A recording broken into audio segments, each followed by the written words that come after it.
हाँ, तो बच्चों ये रहा आपका न्यूमेरिकल नंबर 2.16 ठीक है जी।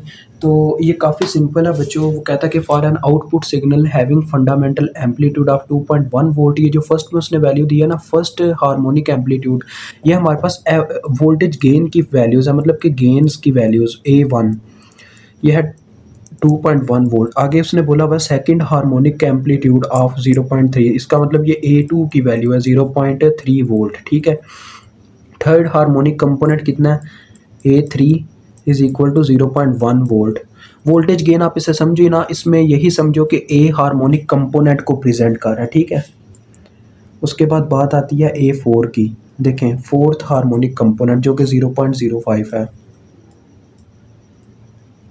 ठीक हो गया बच्चों। अब बात आती है, उसने हमसे पूछा क्या हुआ है, वो कहता है कि कैलकुलेट हार्मोनिक डिस्टॉर्शन कंपोनेंट्स।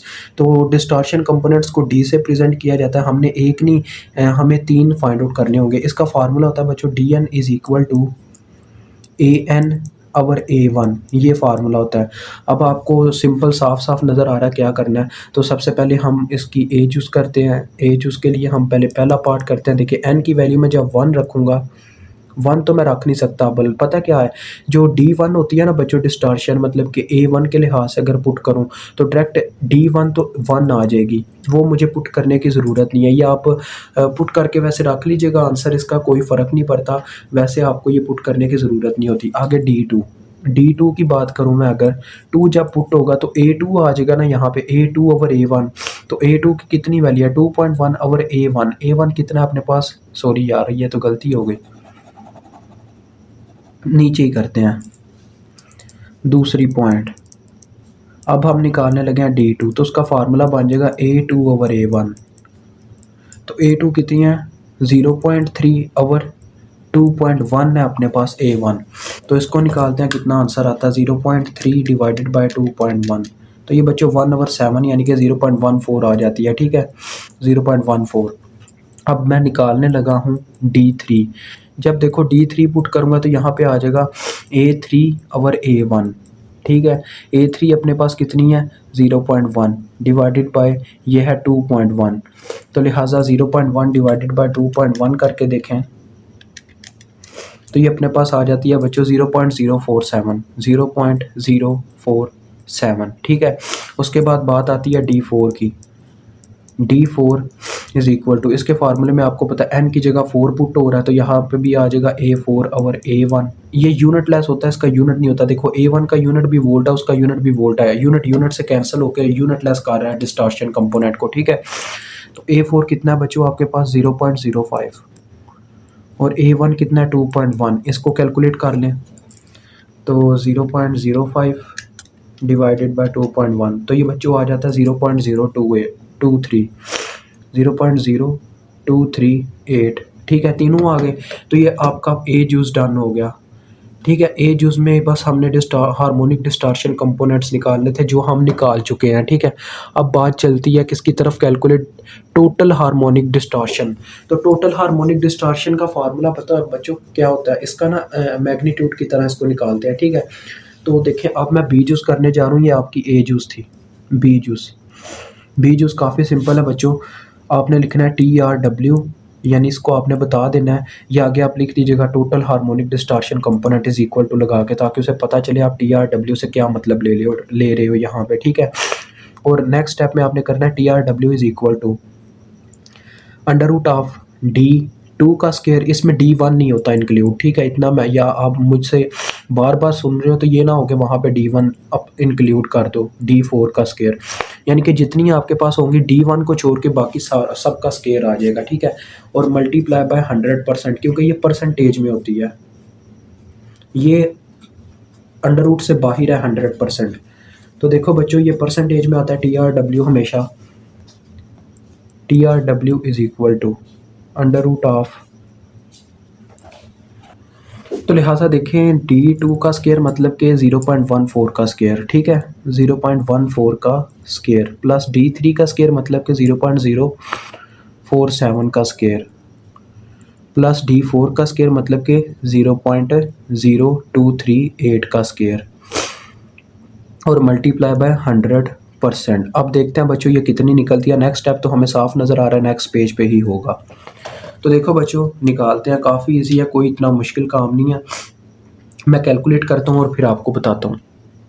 तो देखो बच्चों ये अपने पास आ जाता है 0.1495, ठीक है, यानी कि अप्रॉक्सीमेटली आ जाता है अपने पास 0.15, ठीक है। तो 0.15 आ गया अंडर रूट लेने के बाद, जब उसको 100 से हम ज़रब देंगे तो ये इस तरह से आ रहा है 0.1595, ठीक है, ये आ रहा है। इसको जब 100% से हमने ज़रब दी तो ये क्या आ जाएगा 15.95%, ठीक है। यहाँ शायद मैं ज़्यादा गलत लिख गया हूँ, हाँ जी गलत, थोड़ा सा गलत लिख रहा हूँ, ये वाला नहीं आएगा, ये तो मैंने उसको ना करके राउंड ऑफ करके लिखा है ना, ये नहीं आएगा। अगर आप राउंड ऑफ नहीं करते, अगर आप ऐसे ही लिखते हो तो ये है 1495, ये इस तरह से है।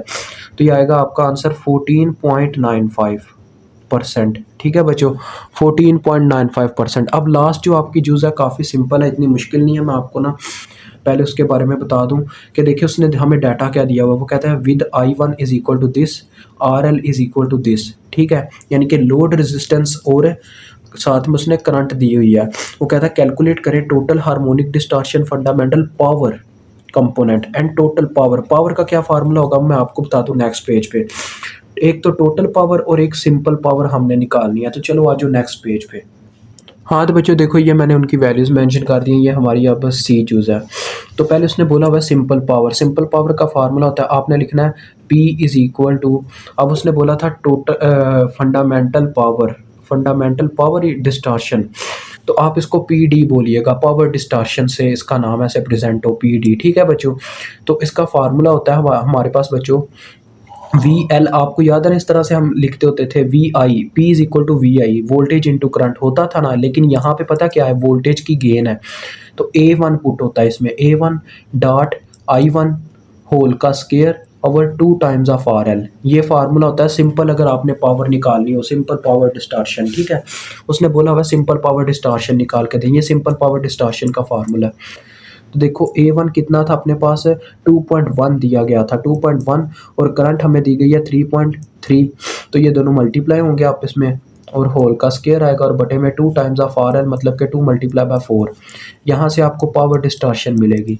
तो चलो निकालते हैं कितनी आती है, 2.1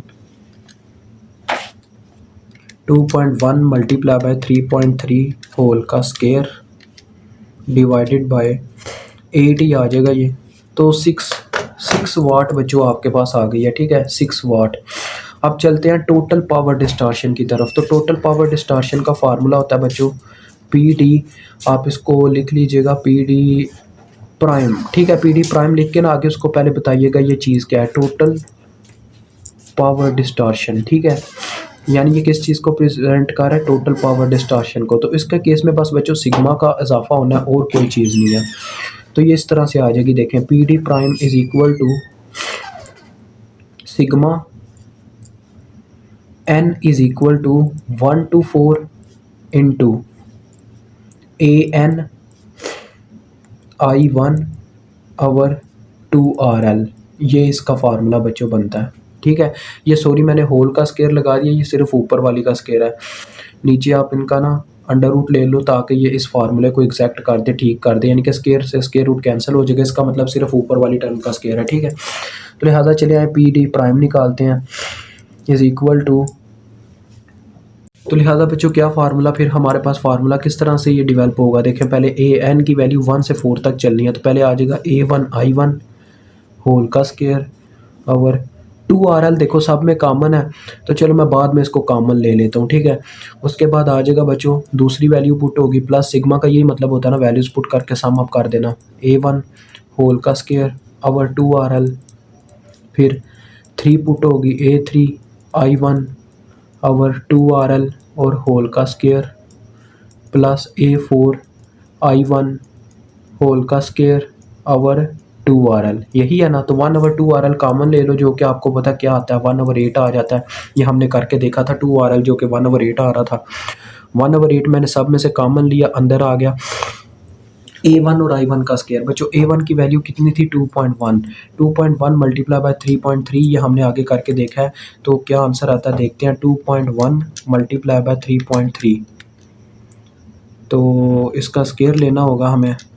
तो 48 आ गया, ठीक है। फर्स्ट वाले का आ गया 48.02 इसका।